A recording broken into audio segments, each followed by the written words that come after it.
you have a concept of sales already established in your mind, how you kind of think of a great salesman. What is a great salesman to you? There's lots of different sales styles out there. Is Guts a pitch or a presentation oriented sales formula? Anyone? No, I see you shaking your head. No, it's not. So Guts is not a presentation oriented sales system. It's question based, isn't it? That's a good question. Vic says it's question based, isn't it? Is that? I think Yeah. so. I think it's more a philosophy or a way of a way to figure out if we can help people or not. Yeah. Yeah. I think it is a way of, it's a method, a system of helping people. Helping people do what though? Just better their position, whatever, whether it's an item they need or a home they want to buy or sell, we want to improve their position, make their life better in some way. So we're talking about the prospect. We want to make the prospect's life better, enhanced in some respect. Yes. Yeah. Okay. How would we do that? Offering them something they really need that will help. Okay. An offer. So a pitch, a presentation. Yeah. Think so. Okay.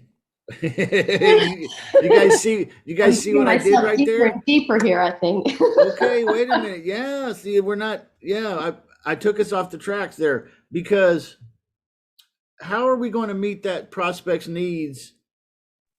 Is it going to be through a presentation-based sales process? Are we going to be pitching like Billy Mays or the ShamWow guy, or are we going to be, like Vic said, asking questions?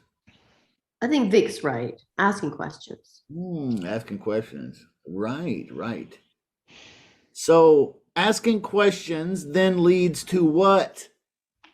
I know I'm just being really, really ninny here, like I'm getting in all the details. What does asking questions lead to? Their motivation. At least the answers, right? More questions. Yeah. Questions and more questions and more answers. Answers and more questions. Right. So you ask questions, it leads to them answering the question, right? Which may lead to you asking more questions to dig deeper, okay, so really we could say then, what do we think about this particular statement that I showed a moment ago? What do we think about this? Sales then is not about pitching. Is it about listening then?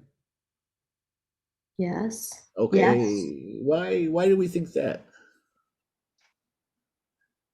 Is it because we're trying to figure out the needs and greeds?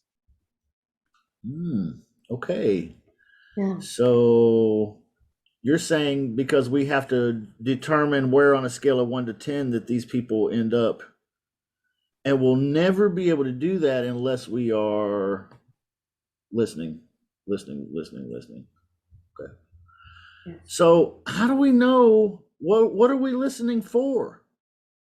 If I said what are signs of motivated sellers? Okay, if we're talking about homeowners, what's a sign of a motivated one?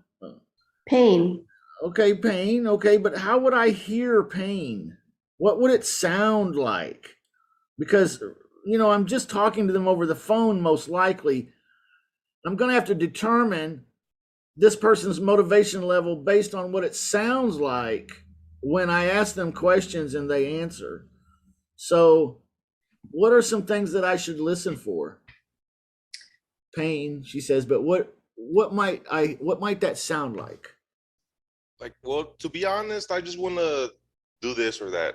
Like, that's okay. Or they're speaking more quickly or in a higher tone rapidly, or you can hear their frustration.